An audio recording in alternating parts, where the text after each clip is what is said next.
All right, let me mute it. Oh, got it muted. All right, guys, we're getting started a little early on Sunday night for the Monday Morning Idiot. I know, it would just not be me if we started on Monday morning. It's got to be more complicated than that. Anyway, we're just going to go through the first drive here. I thought there was almost on every play there was something kind of worth looking at. There's one that I think people will probably look at it and say, "Oh, Jackson Arnold missed that," and if you see it from some of the all-22 footage that I've been able to look at. I mean, it's not all of it. I just, there's bits and pieces you get to see. It's not on Arnold. It's not on the receiver. It's just it's a missed call by the referee. So, okay, so we'll get started here on the first play. This is the bad snap from Hickman that's just wide right on Arnold. It's pretty athletic play by Arnold to one-hand it like he does. And I know everybody's like, oh, that's just horrible and they're not ready. Barnes is reacting. Barnes is trying. He thought the ball got away. You can tell by what he does that he thought he had to go jump on the football. And, of course, by that point, the whole play is just blown up. Let's look at what happens here on offense. Because this is – Hickman's late getting out there on it. There's no question he's supposed to do more than he does here. And again, this is what we talked about all week. I talked about it in Under the Hood. They're very aggressive up front.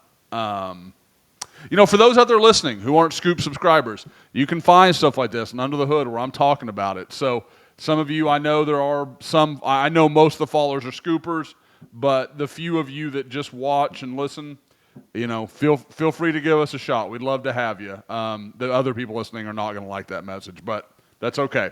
Anyway, so on to the next play. This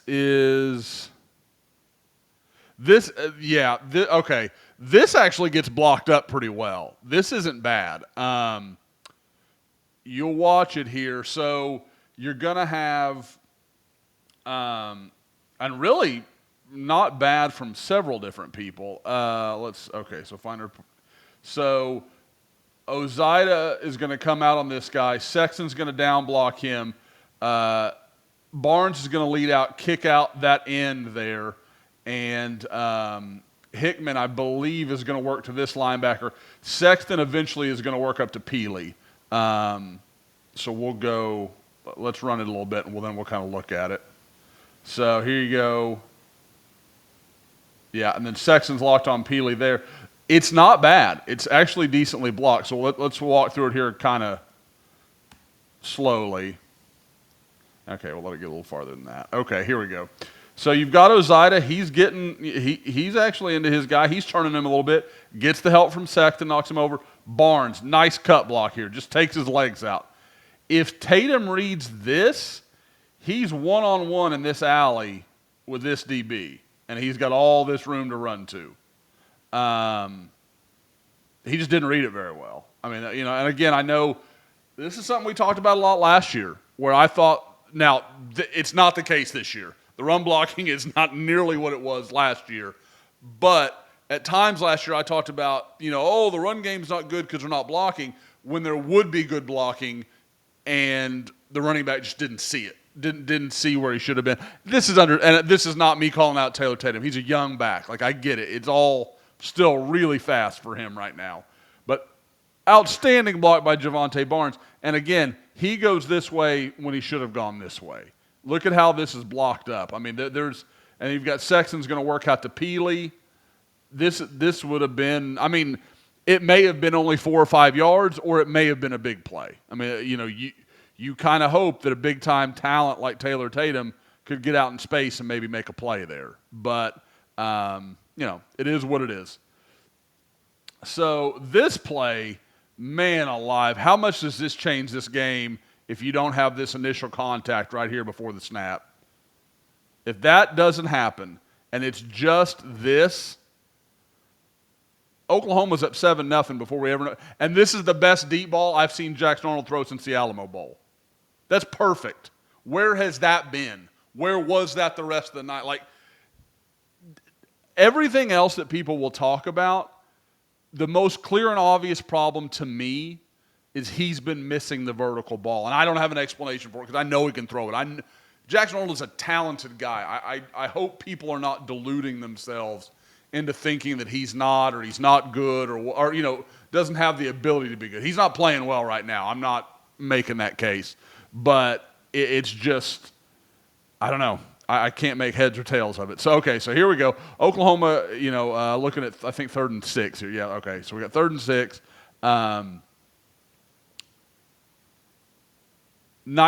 Just a nice little man beater route there by Deion Burks. Just they've got those double slants going. Obviously he and then Bauer Sharp, and Burks does a great job there getting underneath the corner and then just using his speed, using his body to make it impossible for the DB to keep up with him. Just that's a solid play. I mean, again, normally I wouldn't highlight this, but we all know there's plenty of shit show for me to get to. So, we got to apologize a little bit for celebrating the small victories. Yeah, this is the play I was talking about. So Zion Raggins looks like this is an errant throw. If Jermod McCoy, who had just been penalized for the offsides with contact, if he doesn't grab Raggins, and again, I know you can't see it here. I kept looking for it and hoping. About probably, let's say, maybe you can just see it. Yeah, you can still, see, you can see right there. He's still grabbing him. He's still in contact. That's not like an instantaneous thing. That had been happening. McCoy grabbed him, and he got away with it. There's no other way to say it. He got away with it, made the throw look worse than it was. That should have been an easy, you should be looking at 2nd and 3 or something right now. Not anybody in OU's fault, not Raggins' fault, not Arnold's fault, just life. All right, so here we go. 2nd and long for Oklahoma here. Yeah, this one does not get blocked up well. Oklahoma just gets buried up front. And, again, talked about it under the hood all week. I don't know why there was this decision to just try and run straight at Tennessee. That was never going to work. I talked last week and Under the Hood and some of the video, YouTube stuff we did on Scoop, like all those things. We talked about they're going to have to use some misdirection. They're going to have to run wide. They're going to have to try to get Tennessee off balance. Your offensive line, as it's currently constructed, was never going to line up and push Tennessee's defensive line around. That was not going to happen. I don't think there's many offensive lines in college football that are going to do that. So for Oklahoma, with all the trouble they've had, to suddenly expect that, I don't know what you've been watching the first 3 weeks. I don't know how you make that your plan. A lot of smart guys in that room, but that's I've talked a lot about it, and I'll go into it in depth on the recruiting report and some of the other stuff we'll have on the Scoop YouTube channel tomorrow. But there's a reluctance to accept where this thing is at times, and I don't understand it. Anyway, I understand it that you don't want it to be what it is, but I don't understand why it's happening. These are smart guys. They know what's happening, and it's just like, I don't know. Anyway, let's move on. Sorry, I got onto a little sidetrack there. So, again, you've got Fabechi Nwiwu here, comes out. I think he's probably your primary problem right here at right guard on this play. I don't mean primary problem every play, just on this one he gets beat. So, guy gets around him quickly, gets back behind him, comes around the other side, and he just clogs that lane, and there's nothing there. James Pierce, you guys know, those of you who listen week in and week out, you know what I think of Oklahoma's tight end blocking for the last couple of years. It's not getting better. Bauer Sharp can't block anybody. I don't know why. Jake Roberts is a decent enough blocker, but it's bad. It's really bad. Anyway, So here, you're going to put Bauer Sharp, again, some reluctance to accept what's really happening out here, on the best defensive end in the sport. And you're going to man block him up. Nope. Bauer ends up in Javonte Barnes' running path, and James Pierce doesn't look like anything even happened. Just sit down, leave me alone, and I'm going to take care of this. That's, again, it's tough enough to win when you have limitations. It's even tougher when you won't acknowledge them. Anyway, sorry. Try not to be rain cloud here, but this is stuff that, again, I'm nobody special. There's a reason I call this the idiot. If I can see it, others can see it.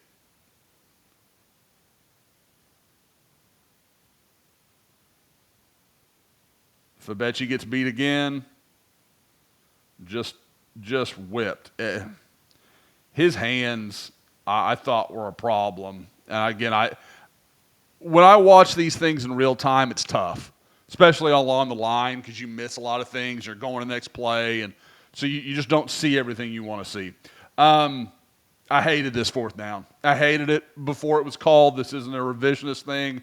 I was telling the guys in the group chat I couldn't stand it in the Scoop group chat for those that don't know what I'm talking about. I feel like I'm hitting the same topic over and over again. You got to know what your team is. This team needs to play field position, needs to give Tennessee long fields, need to give themselves short fields. And I know people are going to say, well, Josh, it worked out. No, because then Oklahoma got the ball deep inside their own territory and kept having to try to drag their way out of it, and it just makes life tougher.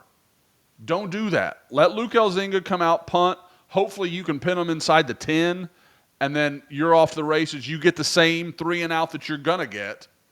Or I think it was a 3-and-out. But you're going to get Tennessee off the field quickly, hopefully. I mean, that's your plan if you're OU. And you get the ball back, and you get it up at the 40. You get to start in basically the same field position with 1st and 10 instead of going to do this and hope it works out.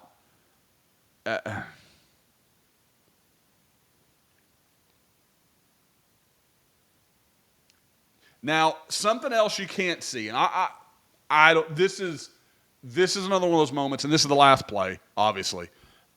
This is me hitting out of my weight class a little bit here, so bear with me. So what you're doing here is you got a little pick route. Nick Anderson's going to run right at this guy. Deion Burks is trying to run a quick little out here.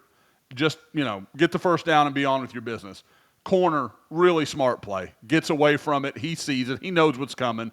These guys all play against a lot of these picks and rub routes and all this stuff now. So covers Burks well.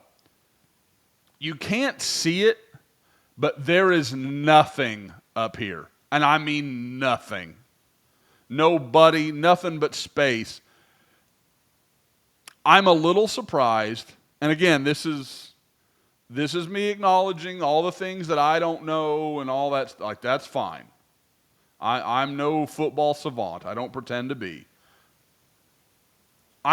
So basically Anderson was here, and then he immediately kind of flattens. Like, he was over here, and then he flattens out to get underneath this corner. I get it. He's trying to get between Jackson Arnold and the defender.